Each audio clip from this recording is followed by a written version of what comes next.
ang pera namin sa SFGF. Magdi-deposit kami dyan sa Switzerland ng ginto. Gold bars. Oh. Bibili kami ng property na sandamakal ng ginto. Magtsachamba namin yun. Tayo ng ginto, papahukay namin, papagawa namin gold bar. Tapos padadala namin dyan sa Switzerland. Thank you. Kamusta kayong lahat, no? Lolita Pleno said hi. Mayor Chino Pa. Naniniwala ka ba may nangyaring dayaan sa eleksyon? Oo. Meron. Anyo.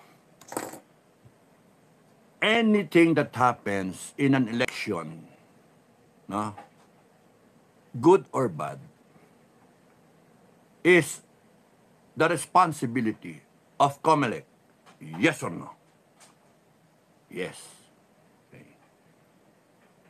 Ngayon, kung may nangyaring, may problema sa makina, malfunction, kung may nangyari na finid mong ganyan, lumabas, iba. Binoto mo, Duterte, lumabas, iba. Kung kunyari may nangyaring bayaran, kanina kausap ko, 3,000 ang bayad. Pero ibang pamilya, 10,000. Isang pamilya, 10,000. Pucha, mga bilihan ng boto. Ginagapang gabi. Anong ginagawa na COMELEC? Kung kunyari yung counting, merong 26 million na, biglang naging 21 million. Bakit? Ano ito, lokohan? Transmit. Ayun na, in-update. 26 million, biglang, 21 million. Ano ba yan? Hindi, sasabihin, glitches, double counting in it. Hindi foolproof yung system.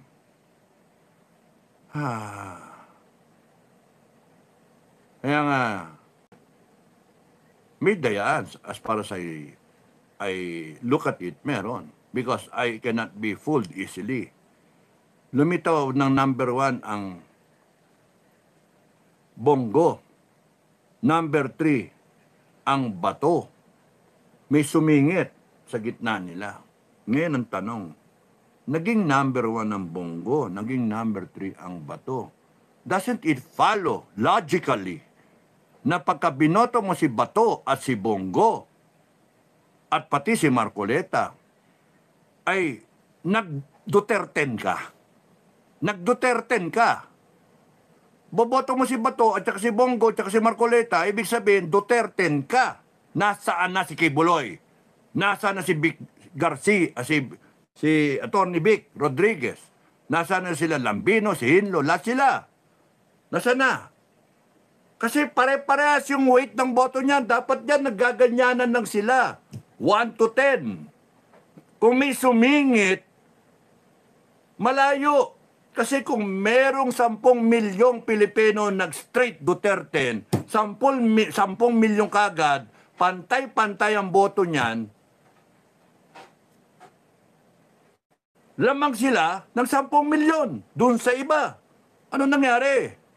32 million yung bumoto kay Inday. Tignan ninyo yung mga survey, tignan ninyo yung mga actual na rally. Lilitaw, Bongo, Bato, Marcoleta, parang siningle out. In my case, hindi. Binoto ko lahat eh. Kaya pantay-pantay ang weight ng boto ng isa't na yan. I expect na pagka counting yung machine, konti lang ang diferensya niya kung meron isa hindi bumoto, iba hindi bumoto. And daming comment sa akin, Duterte eh. Dami kong nakausap eh, Duterte. And ngayon ipipilit ng iba na ganyan talaga lumabas. Hindi eh. Because when you vote for Bongo and Bato and Marcoleta, you are in fact voting a straight Duterte because you are a strong Duterte follower. You are a believer. Iboto mo si Bongo tsaka si Bato. Ba't may boboto si Bam? Ba't may boboto yung iba? Si Ping. Sorry, sir. Ba't may boboto mo si Kiko? O Oh, lahat na yan, bakit mo iboboto? Uunahin mong iboto, since binoto mo, lumalabas number 1 at number 3, si Bato at si Bongo at si Bato, it follows na dapat ibinoto mo yung 10, nasaan na yung 7? Nasa na? Kaya nga, talagang it is not a logical outcome. Kasi number 1, number 3 are strong Duterte supporters. Kaya kung kunyaring kahit 10 milyon na DDS yan, 10 milyon, lamang na kagad yang 10 na yan. Black voting, Duterte plus 2. Lumitaw nga yung 2 na tinaas ni Inday. Kaya kung kayo gusto nyong maniwala na wala yung okay yung eleksyon na yan, choice nyo yun. Pero ako, as far as I'm concerned, dinaya yan. At nakaka-insulto kasi 1 o 2 tao lang ang nagdesisyon sa outcome ng eleksyon na bumoto ang 68 milyon. Mga ina niyan, yun yung katotohanan, yun yung real talk. At kung umikot ang gulong, ay ako mismo would want and demand bilangin yan mano a mano. Sinong gusto mag-volunteer na 1 milyon? Bumilang kayo ng tig 38 lang na boto. Oh, yung 500 tig sa 76. Ang bilangin niyo, isa taga-basa, isa taga-counter check and balance, 500, that's 1 million volunteers. I'm sure people will come out. Bilangin natin mano a mano. It will only take a day. Bilangin lahat yan. People will come out. Yun dapat. Manuhin natin because there is question, serious question sa outcome ng eleksyon. And I want it counted manually. Tapos sasabihin nyo, na kailangan maglabas kayong pera. No! Hindi kayo maglalabas ng pera because it is our right. It is our vote. Cumulative vote namin. Pinakialaman nyo. Tinarantado ninyo. Hayop kayo, gagamitan nyo pa kami ng mga ek-ek ninyo sa COMELEC. Gagamitan nyo kami ng batas. I-abolish namin yung COMELEC eh. Kala ninyo, we the sovereign Filipino people. I-abolish namin yan eh. Pabitay namin yung mga walang niya dyan eh. Yung mga nandaya dyan eh. Huwag nyo kaming ginagago, huwag nyo kaming niloloko. Pinakialaman ninyo, you tampered with the will of the people. And you are hereby violating the Constitution. Ganong kasimple. Tapos kayo, COMELEC ang nasa tama. Nanyo, ulul nyo. Kala nyo ko ako. Eh nakakapika, nakakainis kasi binababoy nyo. Sino nag-decide na lumabas yan lahat na yan? May mga paningit. Sino bang gustong impeach ang Inday Sara? Ha? Sino ba may kontrol sa budget at nakakabayad ng ganyang klase, ng ganyang scale? Pinamigay ninyo yung LGU para walang masabi ang taong bayan. Yay! Artificial victory. Pagdating sa national, kinontrol nyo yun kasi yun ang mahalaga sa inyo para ma-impeach ang Inday Sara. Ginawa niyo listahan kung sino mananalo and making it appear na walang dayaan. Pinalusot niyo yung 3. Pinalusot nyo. Pero kayo gumawa ng listahan and you are fairly confident that you have the numbers, you have the guilty vote because lalaglagan nyo ng pera. Yun yung reality dyan. Kaya Inday Sara, huwag kayong, at mga nakapaligid, mga advisor, huwag kayong kumpante. At mauwi kayo sa kangkungan. And I'm saying this because we should not take this sitting down. We should protest. We should show how much we disapprove yung ginawa na to na binaboy tayo. Minsan lang tayo na magkakaroon ng halaga yung salita natin. Kokontrolin pa ng iilang tao, 1, 2 tao, yung outcome ng eleksyon na yan. Yung gusto nyong sabihin, yung gusto nyong iboto. Di ba bastos? Di ba demonyo? Tapos tatakutin tayo na nagsasalita. Address ninyo yung concern namin. Huwag ninyong iwasan. Huwag ninyong, ano tawag doon? Sangga-sanggain. There is a legitimate complaint. You explain in public. Ipakita nyo na walang dayan. Gusto nyo, buksan natin eh. Bilangan tayo. Many people will volunteer. The sovereign Filipino people will volunteer. Natatakot kayo kasi matutuklasan. Bilangin lang 1 milyon lang magbilang eh. Ng 38 eh. Tapos yung bilangan na yan, mano-mano, 38 million votes. O tiga 68 pala. 68 million votes. Tapos yan. Then makita natin ano yung actual. Hindi ako naniniwala na natalo ang BG Party List. Hindi ako naniniwala na talo ang Epanaw. But hindi ako naniniwala na panay lefties ang nanalo. Ano ba yan? Pinili ninyo eh, yung mga lilitaw. Para mawala yung question, paano? You show to the people.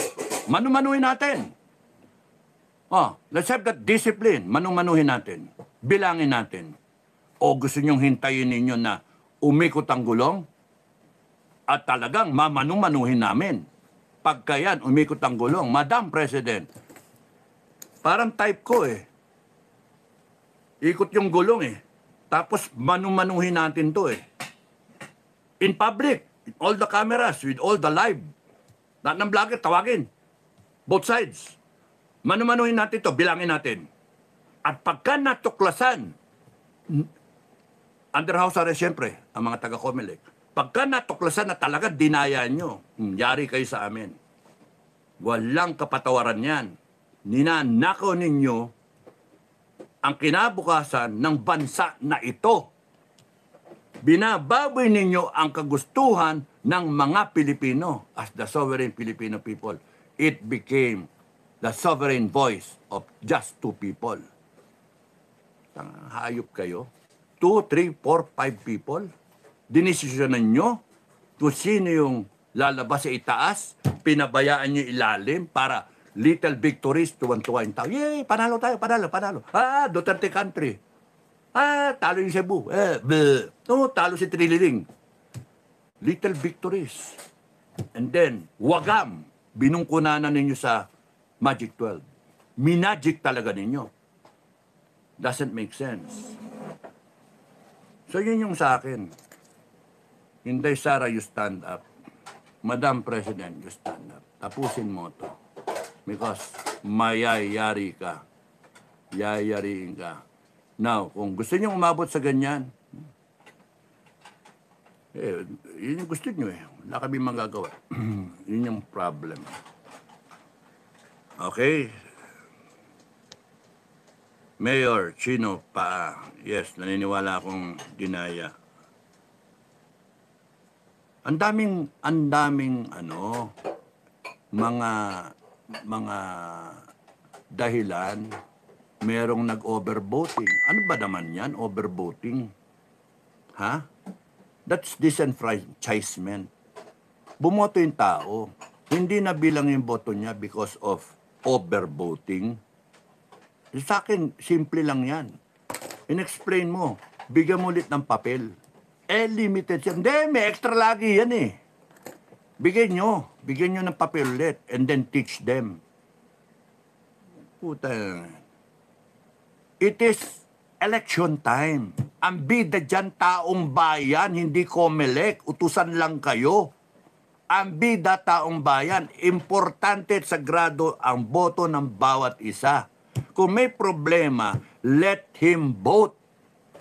Bigyan nyo ng panibagong papel. Nang putya, gastos kayo ng gastos, ang laki-laki ng budget, tapos nun, babanatan yung overvoting. You are violating the Constitution. You are denying that person the right to vote. Kung anong gusto niya, you are making sure that it is not an honest and fair election because meron na kayong bias against one person. Hindi trabaho ng COMELEC yun. Hindi kayo sinusweldoan para ganyanin yung tao. It is the right of every individual come election day na makaboto. Online voting, pahihirapan nyo. Anak ng tokwa kayo, COMELEC, sara dapat kayo. Sara kayo. I-reboot dapat kayo. Nanggagalit kayo ng taong bayan. Sinusweldohan kayo, tas ganyan kayo. Ang yayabang nyo pa. Kung mag-aasta kayo, kala ninyo, gagaling ninyo dyan. Eh, kitang-kita naman. Anong ginagawa nyo doon sa mga nagbabayad sa boto? Aber. Anong ginagawa ninyo doon sa mga reklamo ng mga tao? Tapos sa papalitawin ninyo pa yung mga tao, may mali. Animal kayo. Kaya dapat kayo isara.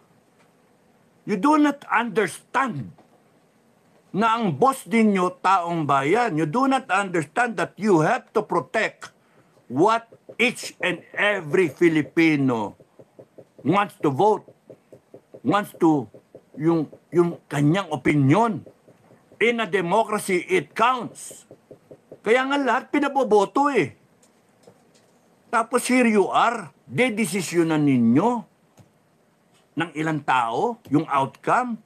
Here, questionable kasi yung outcome talaga. Kahit sa nyo daan, putya 26 million na magiging 21 million. Ano yun? Saan galing yun? Kasi ang layo. Ang layo. Ang bongo, does it make sense? 6 million ang lamang doon sa iba. Hindi yata logical yun ah. Kasi pantay-pantay mo. Uy, puta, boom, ibagsak natin. Ginagago nyo kami eh. Sorry, pero yun yung pagkakaintindi ko. At least you explain, COMELEC. You're shabby. Hi, it's news. Kap, sino ang tingin mo makakalaban ni BP Sara sa 2028? Magalong. 2028 because Magalong is last term niya, 2028. So some people will invite Magalong to make a run for president. Tulfo. Yan. Tatlo na sila, no? Magalong, Tulfo.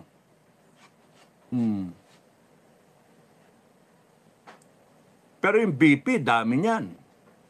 Mag-BP muna yung iba dyan. Sila, isa pang Tulfo,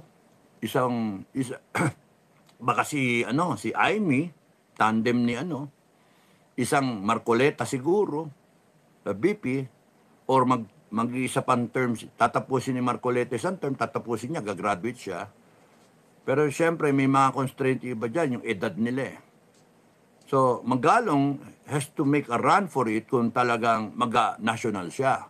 And ang tanong is, magbabayis pa ba siya o diretso na siya? Now, it has all something to do with the impeachment of Inday Sara. Whether she is impeached and disqualified, and it opens up the floodgates for all those who want to run. Yun yung senaryo. Everybody wants to impeach Inday Sara. Kaya nga may mga pera dyan, nalalabas talaga. Drug money, corporate money, Congress money, pera ninyo, taong bayan, maglabasan lahat yan. Just to impeach Inday Sara. Because they do not want an Inday Sara. Because they are afraid of an Inday Sara na aayusin ang Pilipinas. And these demons, ayaw nila. Kasi mawawala yung korupsyon. Uupakan kayo ni Inday. Eh kayong mga kababayan na naniniwala sa kanya, you better believe in her now. You better trust her now. You better fight for her now.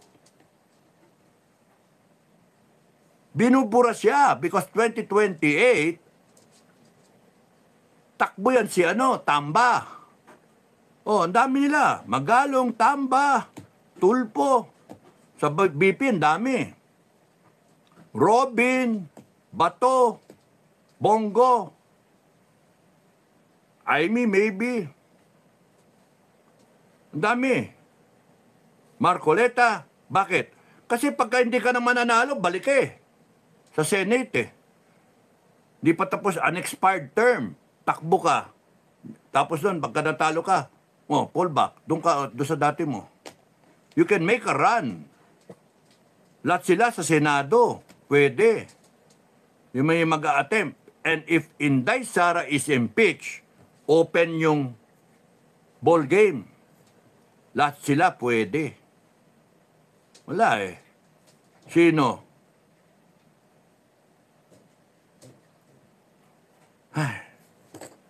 Kaya Filipino people, lalo na yung mga DDS, you decide. You decide.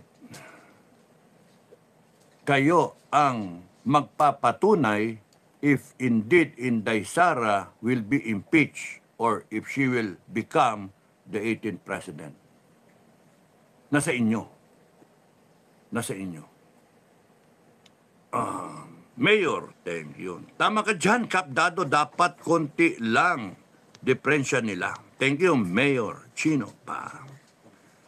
Kaya nga binawasan siguro, 26, naging 21, kasi ang layo eh. Paano nangyari yun? Black voting. Ba't You mean the 5 million did not vote for Bato? Ganun eh. But they voted for Bam Aquino? Question mark. Did not vote for Marcoleta? Ang layo. Para may mali doon na. Bawasan nyo. Ma-obvious. Biglang, boom ko na. Ayun na. Tinapyas ang 5 million. Now it's logical. Black voting. Pero, hindi pa rin. Nasaan yung 7? Wala. Si Tony Vic at ACQ at Tony Lambino dapat pasok din. Correct! Lahat sila pasok. Kung merong mailalaglag dyan, si Ipe. Etong iba, panay attorney eh. Maganda yung line-up eh. Para yung mga may kakayahan. Ang ano dyan, ang pinakamahina, ang weakest link is Ipe. So, at the very least, 9 out of 10 pumasok. Pero yung talagang nag-block voting, si Ipe will be somewhere there. 12, 13, baka pumasok din. Kasi yung iba talaga, solid eh. Straight, 10 plus 2. Yung iba, nag-iisip, ayaw namin ng artista. Yun nga ang problema. Ayaw na ang artista, pero pumasok si Leon Guerrero. Ayaw yung artista, ayaw yung boto si Pe, pero pasok ang Leon Guerrero. Muntik pa si Bong Revilla. Hindi ko maintindihan bakit napapasok si Ping Lacson. Sorry sir, pero real talk lang eh, history eh. You authored Resolution 10. Ilang bilyon na ang nawawala sa kaba ng taong bayan because of that legalized corruption. Walang resibo, pirma lang. Buong Congress, 300 plus congressmen, 24 senators, lahat pirma lang. Nakakainis. Tas binoto ng taong bayan. Ano, hangal? Mga taong bayan? Alam nyo, Resolution 10? Ginago tayo, ninanakawan tayo, tapos iboboto nyo yung author. Does it make sense? I really believe na tinamper yung eleksyon na yan. Ano ang gawin nyo? Kasuhan nyo ako? Kayo na nga yung nanggago, kayo pa yung malakas ang loob mang kaso. Subukan nyo. Subukan nyo. Buisit kayo, kakainis kayo. Mga demonyo. Hill. Thank you, Hill. Norlin Picache, greetings. General Iking, nakahabol din sa vlog mo maghanap ng konting pagkakitaan sa labas almost every day tuwing 10 p.m. nightly. Shout out sa'yo. Thank you, Norlin Picache. Thank you, ha. I hope matulungan ka namin. Be a member.